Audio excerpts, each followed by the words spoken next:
Hello, dear friends. Welcome back to Grateful Heart. Today, we're diving into the sacred and beautiful covenant of marriage. Marriage isn't just a partnership. It's a reflection of God's love for us and a journey of grace, patience, and unity. If you're married, preparing for marriage, or simply curious about God's design for it, stay with us as we explore how to nurture a Christ-centered relationship. Marriage is one of the greatest gifts God has given us, but it's also one of the most profound responsibilities. In Ephesians 5:25, Paul writes, "Husbands, love your wives, just as Christ loved the church and gave himself up for her." This verse reminds us that marriage is rooted in sacrificial love and unwavering commitment. Yet, as many of us know, living out this calling isn't always easy. Today, let's reflect on how to honor God in our marriages, weather the storms together, and grow in love and grace. In today's world, marriage is often seen as a contract, something conditional, based on mutual benefit. But God designed marriage to be a covenant, a lifelong, unbreakable promise rooted in love and faithfulness. Genesis 2:24 says, "That is why a man leaves his father and mother and is united to his wife, and they become one flesh." This union isn't just physical, it's spiritual.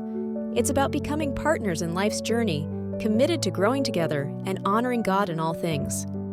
Understanding marriage as a covenant transforms how we approach it, reminding us that love isn't just a feeling, but a choice and a commitment. Every marriage faces challenges, misunderstandings, unmet expectations, and difficult seasons. But these moments are opportunities to grow in grace. Colossians 3:13 encourages us, "Bear with each other, and forgive one another if any of you has a grievance against someone. Forgive as the Lord forgave you." Forgiveness is essential in marriage. It allows us to let go of resentment and create space for healing. Here are 3 practical tips for navigating challenges in marriage. Communicate openly and honestly, sharing your feelings with love and respect. Pray together. Inviting God into your struggles brings unity and perspective. Practice gratitude. Focus on your spouse's strengths and the blessings in your relationship rather than dwelling on frustrations. A strong marriage isn't built on human effort alone, it requires God at the center. Ecclesiastes 4:12 says, "Though one may be overpowered, 2 can defend themselves. A cord of 3 strands is not quickly broken." This cord of 3 strands represents you, your spouse, and God.